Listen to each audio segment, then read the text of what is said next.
"Have fun finding civilization, Margaret," my son called out, laughing as they drove away. "Maybe the snakes will keep you company." I stood there on that desolate Australian outback road, watching the dust cloud from their rental car disappear into the horizon. They had no idea I was sitting on a fortune worth $420 million, and they had just made the worst miscalculation of their miserable lives. If you're hearing this story, I'm 74-year-old Margaret Elizabeth Thornton from Boston, and I'm about to tell you how my own flesh and blood tried to bury me in the red dirt of Australia, and how I made sure they'd regret every second of it. Before I tell you what happened next, I want you to stay with me. Subscribe if you haven't already, and let me know in the comments where you're watching from. It warms this old heart to know where my words travel. Trust me when I say this tale has more turns than the road they left me on. It began 4 months before that terrible day, when my husband of 47 years, William, passed away from complications of pneumonia. We'd built a beautiful life together. He was a venture capitalist with a mind like a steel trap and instincts that had turned thousands into hundreds of millions. Losing him felt like someone had carved out my insides with a dull spoon. But William had been meticulous. Generational wealth is what the estate lawyers called it when they read his will. Enough money to support multiple families through several lifetimes, all carefully structured in trusts and investment vehicles that even I didn't fully comprehend. My son, Christopher, had always been difficult. Even as a boy, he'd been the type to calculate rather than love, to measure rather than give. After college, he'd moved to Los Angeles and only called when he needed something, and he always needed something. After William's funeral, though, Christopher showed up at our Beacon Hill brownstone with his new wife, Vanessa. She was 28 to his 35, all bleached teeth and practiced sympathy. "Mom," he said, pulling me into an awkward embrace, "I know Dad and I had our differences, but I want to be here for you now. Family has to stick together. I should have trusted my instincts, that cold feeling in my gut that said something was wrong." Vanessa was a piece of work. One of those women who can make you feel special while simultaneously calculating your net worth.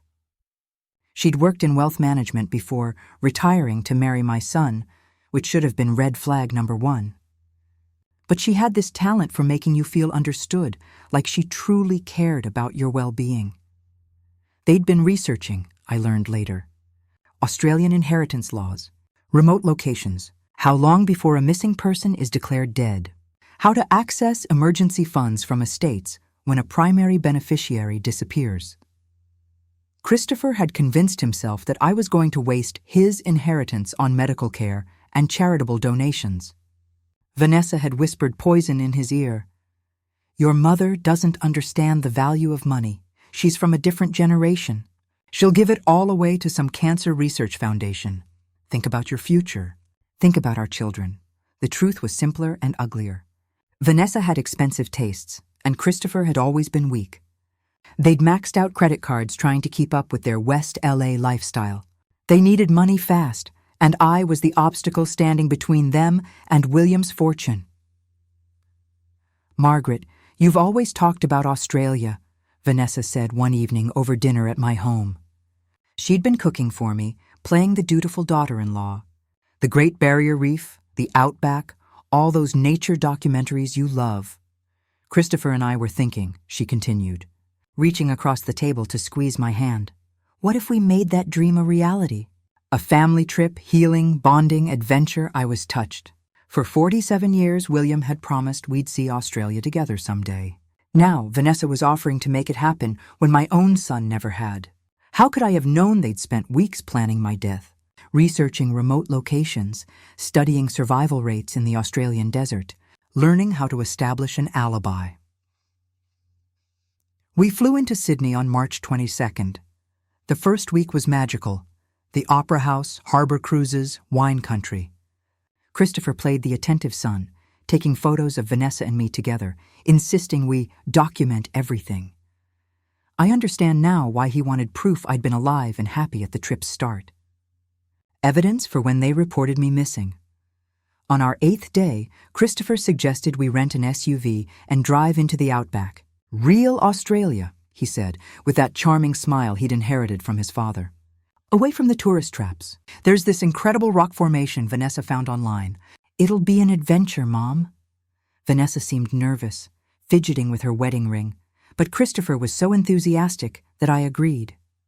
We drove for hours into the red desert, the landscape becoming more isolated with every mile. Christopher kept up a constant chatter, pointing out kangaroos and emus, keeping the mood light. I sat in the back seat with my day pack, water bottle, some trail mix, sunscreen, hat, my reading glasses. Just enjoying the scenery, trusting my son completely. Then the SUV stopped in the middle of nowhere. Engine trouble, Christopher announced, popping the hood. Mom, can you grab that toolbox from the back? I think I can fix it. I climbed out to help. That's when I heard both doors slam and the engine roar back to life. By the time I turned around, Christopher was already backing away, Vanessa in the passenger seat staring at her lap. Christopher? Vanessa, what's happening? Sorry, Mom, Christopher called out, and there was no warmth in his voice anymore. Just cold calculation. Nothing personal. But Vanessa and I need that money now. Not in 20 years when you finally die. And honestly, you've had a good run. Vanessa finally looked at me, and I saw it all in her face. This wasn't a spur-of-the-moment decision. This was planned, calculated, rehearsed. Christopher, I said, keeping my voice steady despite my heart hammering. Whatever she's promised you, it's not worth this. You're my son. Good luck, Margaret, Vanessa said, and there was genuine malice in her smile. Australia's beautiful this time of year. At least you'll die with a view. The SUV kicked up red dust as they drove away, leaving me standing there with nothing but my small pack and the clothes on my back. The outback is quiet in a way that city people can't comprehend. No cars, no planes, no distant sirens. Just endless red earth, scattered scrub, and a sky so big it feels like it might swallow you whole. For the first few minutes, I'll admit, I panicked. My own son, the baby I'd nursed, the child I'd raised, the man I'd loved unconditionally, had just sentenced me to death. But then something clicked. Maybe it was survival instinct. Maybe it was rage. But I suddenly realized that if Christopher and Vanessa thought they were dealing with some helpless old widow, they were about to get an education. After all, you don't spend 47 years married to William Thornton without learning a thing or two about strategy. And they'd just made the biggest tactical error of their lives. But first, I had to survive. I took inventory. My pack contained about 32 ounces of water, maybe 12 hours if I rationed carefully. Some trail mix, sunscreen, a hat. My reading glasses. The sun was directly overhead, and I could feel it trying to cook me through my shirt. William used to say that intelligence isn't knowing everything. It's knowing what you don't know. I didn't know much about outback survival, but I knew enough about basic physics and biology to give myself a fighting chance. First priority, shade. I found a cluster of rocks that offered some protection from the sun and sat down to think. Christopher and Vanessa needed time to get back to civilization, report me missing, and somehow gain access to William's accounts. That's where their plan had a fatal flaw. They knew I was wealthy. What they didn't know was how William had structured our finances. My husband had been paranoid about family members getting greedy after his death, probably because he'd watched his own father's estate torn apart by fighting relatives. Every major asset was locked in ironclad trusts with specific conditions that even I didn't fully understand. Christopher and Vanessa were about to discover that stealing from the dead isn't nearly as simple as television makes it look, but I'm getting ahead of myself. Right then, my immediate concern was staying alive long enough to watch their faces when they realized what they'd done. As afternoon stretched toward evening, I rationed my water carefully and tried to remember everything I'd ever read about desert survival. Temperature would drop dramatically at night. That could work in my favor. I needed to conserve energy during the day and travel at night when it was cooler. When the sun began to set, painting the outback in impossible shades of orange and purple, I started walking. I followed the faint tire tracks, hoping they'd lead somewhere, anywhere, with people. The outback at night is otherworldly. The silence is so complete, you can hear your own heartbeat. The stars are so bright they cast shadows, and the cold cuts through you like razors after the day's blazing heat.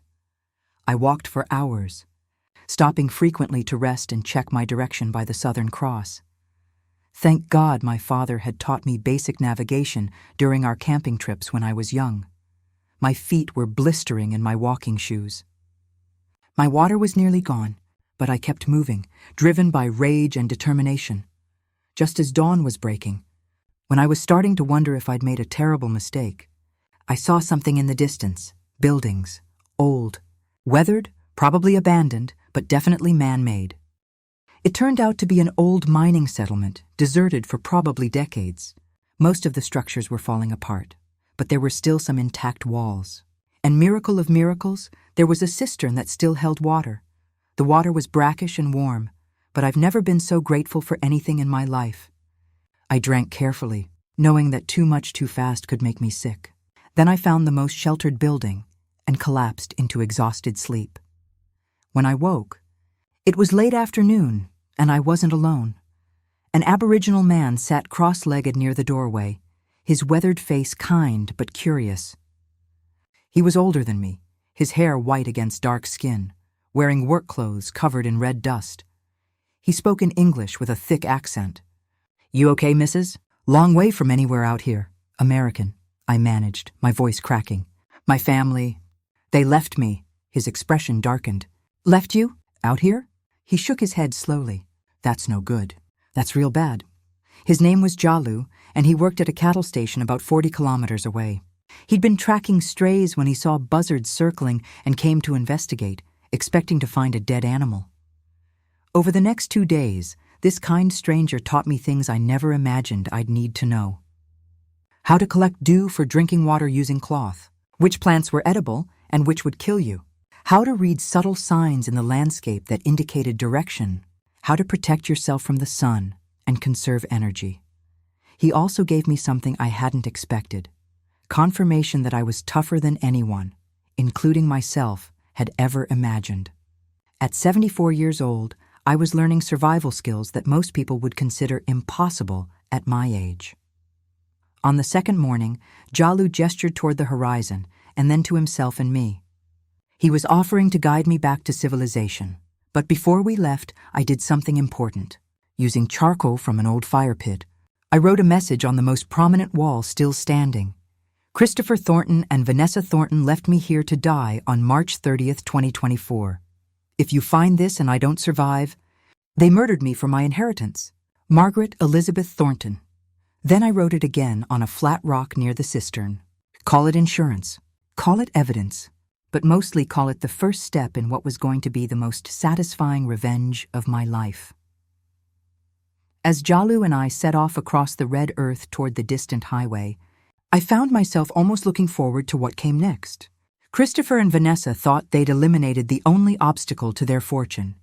They had no idea they'd just awakened something far more dangerous than a helpless old widow. They'd awakened a woman with nothing left to lose and everything to prove. The vehicle that finally stopped for Jalu and me belonged to a mining surveyor named Jack Chen, who took one look at my condition and immediately called for medical assistance. 3 days in the outback had left me severely dehydrated, badly sunburned, and looking like I'd been through hell, which frankly I had. "Jesus Christ, what happened to you?" Jack asked as he helped me into his air-conditioned truck. The blast of cool air was so overwhelming I nearly wept. "My family left me out there to die," I said simply. No point in sugarcoating it. His face went through several expressions: disbelief, horror, fury. "That's attempted murder. We need to get you to a hospital and contact the police immediately." As we drove toward Alice Springs, I found myself in the interesting position of having to convince people not to help me too much. Jack wanted to call the police immediately. The hospital staff wanted to admit me for observation. The American consulate wanted to create an international incident, but I had a different plan. "I appreciate everyone's concern," I told the consulate official. A young woman named Jennifer Morris who looked like she'd never dealt with anything more serious than a lost passport. "But I need to handle this my own way. Mrs. Thornton, your son and daughter-in-law abandoned you in the outback. This is a serious crime." "Oh, I'm very aware of what they did," I said. "And they're going to pay for it. But not the way you think." What I didn't tell Jennifer was that I'd already made several phone calls from the hospital. The first was to my attorney in Boston, Thomas Green, who nearly had a coronary when he heard my voice. Margaret. Thank God. Christopher and Vanessa reported you missing 3 days ago. They said you wandered away from a rest stop and never came back. The Australian Federal Police have been searching— Thomas, I interrupted. I need you to listen very carefully. Christopher and Vanessa tried to kill me. They left me in the outback to die. Do not, under any circumstances, give them access to any of William's accounts or assets. Long silence. My God, Margaret. Are you certain? I spent 3 days in the Australian outback with nothing but a water bottle and some trail mix. I'm very certain. What do you want me to do? For now, nothing. Let them think their plan is working. But I need you to start preparing for legal action. And I need you to activate something William set up that I never thought I'd have to use. The something William had set up was brilliant and typical of my cautious husband's planning.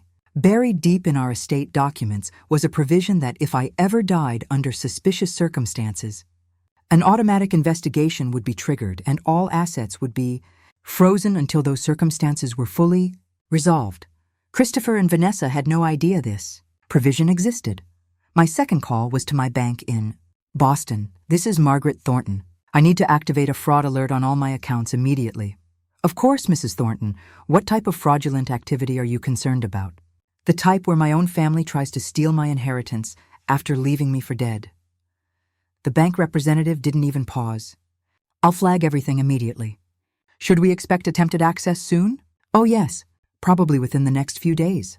My third call was the most satisfying. I dialed Christopher's number. He answered on the first ring. Hello? His voice was tense, worried. Hello, sweetheart. The silence that followed was so long I thought the call had dropped. Mom? He finally whispered. But how? Where are you? I'm in Alice Springs, Christopher. Alive, in case you were wondering. Though I suppose that's not what you were hoping to hear. Mom, I don't understand. We've been looking everywhere. Cut the act, I said, my voice harder than I'd ever heard it. I know exactly what you and Vanessa did. The question is, what happens next? Another long silence. Then, where have you been? Where you left me. In the outback. The difference is, I survived. I could hear Vanessa in the background, asking frantic questions. Mom, I think there's been some kind of misunderstanding. The only misunderstanding was mine, thinking you had any love or loyalty left for your family. But that's about to be corrected. What do you mean? I mean, you and Vanessa just made the biggest mistake of your lives. You thought you were killing a helpless old woman. Instead, you've awakened someone who has nothing left to lose and unlimited resources for revenge. The line went quiet, except for Christopher's panicked breathing. Enjoy Alice Springs. Sweetheart, I continued, but don't get too comfortable. You're about to learn that stealing from your family is much harder than you thought, especially when that family member is still alive to stop you. I hung up before he could respond. Jack, the surveyor who'd rescued me, had been right about one thing. What Christopher and Vanessa had done was attempted murder, but legal prosecution would be quick and clean, over in a matter of months. What I had in mind was going to last much, much longer. Over the next week, while I recovered in a hotel in Alice Springs, paid for with a credit card that Christopher and Vanessa definitely couldn't access, I put the rest of my plan into motion. First, I hired a private investigator in Los Angeles to dig into Vanessa's background. What I learned was fascinating. Vanessa Morrison, her maiden name, wasn't just a gold digger. She was a professional con artist with a history of targeting wealthy older men. My 35-year-old son wasn't her first victim, just her most recent. Second, I discovered that Vanessa had massive debts from failed business ventures and a shopping addiction that would make Imelda Marcos blush. Her plan to steal my inheritance wasn't just about greed, it was about survival. Third, and most importantly, I learned something about myself that I never knew. After 74 years of being the dutiful wife, the accommodating mother, the person who always put others first, I discovered I had a real talent for strategic thinking. William used to say that the best revenge is living well, but sometimes the best revenge is watching your enemies destroy themselves while you pull the strings. From my hotel room with a view of the desert I'd survived, I started making calls, By the time Christopher and Vanessa figured out what was happening, it would be too late. The game was just beginning, and for the first time in months, I was actually enjoying myself. Christopher and Vanessa didn't know I was watching from across the street when they stumbled out of the Alice Springs police station at 3 a.m. Looking haggard and desperate, they'd been detained for 8 hours, answering questions about my disappearance that had suddenly become much more complicated now that I'd reappeared, very much alive and very angry. I'd spent the previous day working with the authorities, but not in the way Jack and the consulate official expected. Instead of pressing charges immediately, I told them a carefully edited version of events that painted Christopher and Vanessa as confused and panicked, not malicious. I think there was a miscommunication, I'd explained to the detective. They thought I was back at the vehicle when they left. When they couldn't find me, they naturally assumed the worst. The detective looked skeptical. Mrs. Thornton, leaving someone in the outback without transportation or supplies, is a terrible mistake, I agreed. But I'm not sure it was intentional. My son isn't a killer, officer. He's just young and easily influenced. What I didn't tell the detective was that I'd already gathered enough evidence to destroy them both through legal channels. But legal channels would be quick and impersonal. What I wanted was to watch them unravel slowly, completely, and publicly. After they left the police station, I followed them back to their hotel. The look on Vanessa's face as they walked through the lobby was pure panic. Whatever plan she'd had was falling apart, and she was starting to realize that abandoning me might have been the worst decision of her life. I gave them an hour to settle in, then knocked on their door. Christopher answered, and the color drained from his face when he saw me. "Mom, Hello, Christopher. May I come in? We need to talk." Vanessa appeared behind him, her eyes red from crying. She looked like she'd aged 10 years in a week. "Margaret," she said, her voice barely a whisper. "I'm so sorry. I don't know what came over us. You just decided to trust your wife over your mother," I said, settling into the room's only chair. "How did that work out for you?" Christopher was pacing like a caged animal. "Look, Mom, I know how this looks. Sit down, Christopher." Something in my voice made him obey immediately. "I've had several interesting conversations over the past few days," I continued. "With my lawyer, my bank, some private investigators, and even some people in Los Angeles who've been looking for you, Vanessa." Vanessa went very still. "Did you really think I wouldn't find out about the credit card fraud? The identity theft schemes? The fact that you're wanted for embezzlement in California?" Christopher stared at his wife. "What fraud? What embezzlement? Oh, she didn't tell you?" I asked with mock surprise. "Vanessa has been running scams for years. You weren't her first mark, Christopher, just her most convenient one." The look of betrayal on Christopher's face was almost worth the 3 days in the outback. Almost.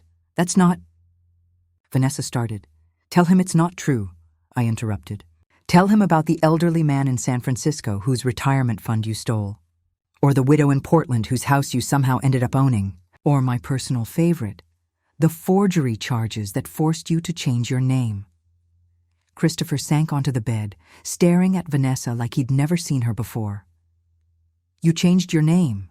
Technically, she's done it 3 times, I said. "But don't worry, sweetheart, because that's the least of your problems." Vanessa finally found her voice. "What do you want, Margaret?" "What do I want?" I laughed, and it wasn't a pleasant sound. "I want to watch you both face the consequences of your actions. I want Christopher to understand what happens when you try to murder your own mother for money. And I want you, Vanessa, to experience what it feels like when someone more powerful than you decides to destroy your life." "We didn't try to murder you," Christopher protested weakly. "You left me in the outback with minimal water, no transportation, and no way to call for help. What exactly did you think would happen?" The silence stretched between us. "Here's what's going to happen," I said, standing up. "Tomorrow morning, you're both going to the American consulate where you're going to confess exactly what you did. Christopher, you're going to call every single person you've lied to about my disappearance and correct the record." "And if we don't?" Vanessa asked. I smiled at her, and I could see her flinch at whatever she saw in my expression. "If you don't, the people Vanessa has been running from in California are going to get a very interesting phone call about where she's been hiding. My bank is going to press charges for attempted fraud. The Australian authorities are going to learn that you're both wanted for crimes in the United States. And the private investigator I hired is going to release a very detailed report about both of your criminal histories to every major newspaper in Boston. Christopher was sweating now. You can't do that. Watch me. I pulled out my phone and showed them a photo I'd taken that morning, the message I'd written on the wall of the abandoned mining settlement. Clear evidence of what they'd done. This little note is now in the hands of the Australian Federal Police, the American Consulate, and my attorney. It's what's called evidence of premeditated murder. I also left GPS coordinates so the authorities can verify exactly where you abandoned me. Vanessa was crying now. Margaret, please. I know we made a terrible mistake. This wasn't a mistake, Vanessa. This was attempted murder motivated by greed. And the only reason you're sorry is because you got caught. I walked to the door, then turned back. You have until tomorrow morning to decide what kind of consequences you want to face. The easy ones or the hard ones. But either way, you're going to face them. As I left their hotel room, I could hear Christopher demanding answers, his voice rising to a shout. The sound was music to my ears, the beautiful thing about having real money, the kind of generational wealth that Christopher and Vanessa had tried to steal, is that you can afford to be patient. You can hire the best people, wait for the perfect moment, and strike with precision that leaves your enemies completely destroyed.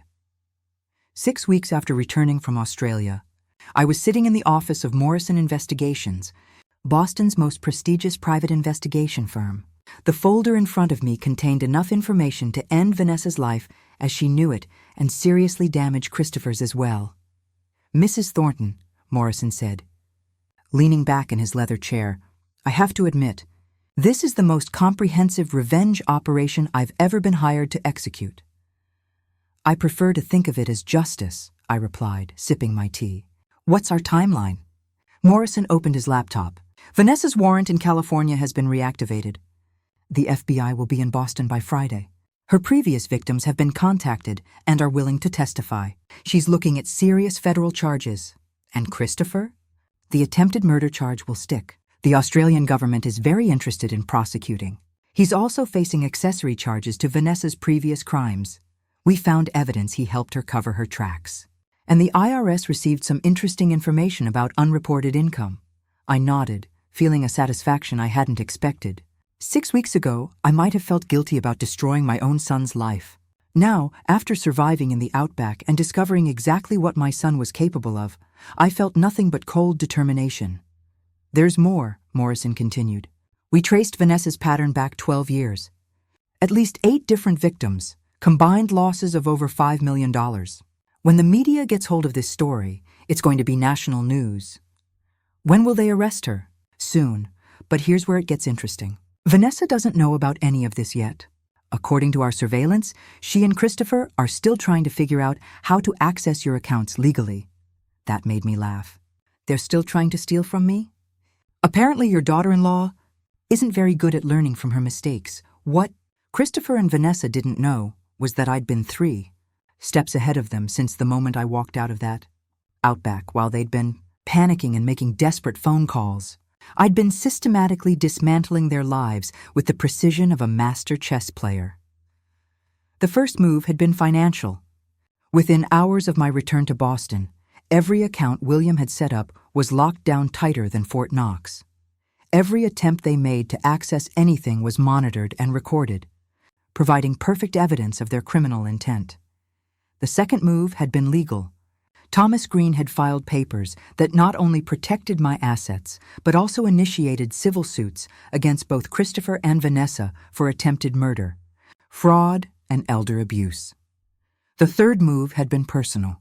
I'd hired a public relations firm to prepare a carefully crafted media campaign. In 2 weeks, their faces would be on every news channel in America, identified as con artists who specialized in targeting elderly family members. Mrs. Thornton, Morrison said, pulling me back to the present. There's something else you should know. We've been monitoring their communications. Vanessa is planning to leave the country. When? Tomorrow night. She's booked a flight to Mexico under a fake identity. I stood up, suddenly energized. Can we stop her? We can do better than that. We can let her get all the way to Logan Airport, then have her arrested for bail jumping, fraud, and fleeing to avoid prosecution. Maximum humiliation, maximum media coverage. Perfect. That evening, I drove to Christopher's apartment, the apartment in Back Bay that I'd helped him put a down payment on, and knocked on the door. He answered, looking haggard and desperate. Mom, thank God, Vanessa's gone crazy. She's talking about leaving the country, and I don't understand what's happening. She says people are after her. And where is she, Christopher? She's at the airport. Mom, I'm scared. I think Vanessa might have done things I didn't know about. Bad things. I looked at my son, this man who'd stood by while his wife tried to murder me, and felt a strange mix of pity and disgust. Vanessa's a criminal, Christopher. She's been scamming people for years, and you helped her try to kill me for my inheritance. Did you really think there wouldn't be consequences? His face crumpled. I didn't know about the other people. I swear I didn't know. Vanessa said you were going to waste our inheritance on charities, that we had to act before you spent it all. Our inheritance? I stepped into his apartment without being invited. Christopher, let me explain something to you. You don't have an inheritance anymore. After what you did in Australia, you don't have a mother anymore either. What do you mean? I handed him a legal document I'd been carrying. This is a formal disinheritance notice. You'll get nothing when I die. Not a penny. Christopher read the document, his hands shaking. You can't do this. I'm your only child. You stopped being my child when you left me to die in the outback. My phone buzzed. A text from Morrison. Package secured at gate B7. Subject very unhappy with arrangements. I smiled. Vanessa had just been arrested. That was notification that your wife has been taken into custody, I told Christopher. She's facing charges in 3 states now, including attempted murder in Australia. The FBI is also very interested in talking to her about her pattern of fraud. Christopher sank onto his couch, the legal document falling from his hands. I don't understand. How did I do all this, sweetheart? I survived for 47 years married to one of the shrewdest minds in venture capital. Did you really think I was some helpless old woman you could outsmart? But the outback, you could have died. I could have. I almost did. And if I had, you and Vanessa would have been millionaires. That was your plan, wasn't it? Christopher was crying now, great heaving sobs that shook his entire body. I'm sorry. I'm so sorry. Vanessa said, she made it sound like what? Like I deserved to die for my money? He couldn't answer. I walked to his window and looked out at the Boston skyline, the city where I'd built a life with William, where I'd raised this ungrateful son. You know what the irony is, Christopher? If you'd just been patient, if you'd just been a loving son, you would have inherited everything eventually. William's estate planning was designed to take care of you for the rest of your life. It's not too late, Christopher said desperately. I can make this right. I can testify against Vanessa. It's much too late for that. I turned back to face him, and he flinched at whatever he saw in my expression. Vanessa's arrest is just the beginning. Over the next year, you're both going to face criminal charges, civil lawsuits, federal investigations, and public humiliation that will follow you for the rest of your lives. Mom, please, I'm not your mother anymore. I'm the woman whose murder you planned and whose money you tried to steal. And I'm the woman who's going to make sure you both pay for what you did. I left Christopher, sobbing in his apartment, and drove home to the brownstone I'd shared with William for so many years. For the first time since his death, I felt truly at peace. I'm sitting in a courtroom in Boston, watching as the judge sentences Vanessa Morrison to 12 years in federal prison for elder fraud, attempted murder, identity theft, and running a multi-state con operation. Christopher sits in the defendant's chair next to her, tearfully accepting his own 6-year sentence for conspiracy and attempted murder. The transformation in both of them is remarkable. Vanessa, once so polished and confident, looks broken and defeated. Christopher has aged a decade in 12 months, his youthful face hollow with the weight of what he's done. When the judge asks if they have anything to say before accepting their sentences, Christopher stands up.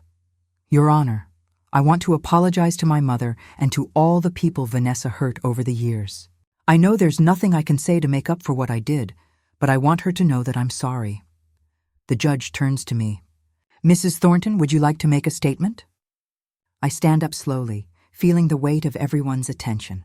For a moment, I look at Christopher and Vanessa. These two people who tried to murder me for money and ended up destroying their own lives instead. Your Honor, 12 months ago, these two people left me to die in the Australian outback because they wanted my husband's money. They thought they were dealing with a helpless old widow who would be easy to eliminate. I pause, letting that sink in. They were wrong on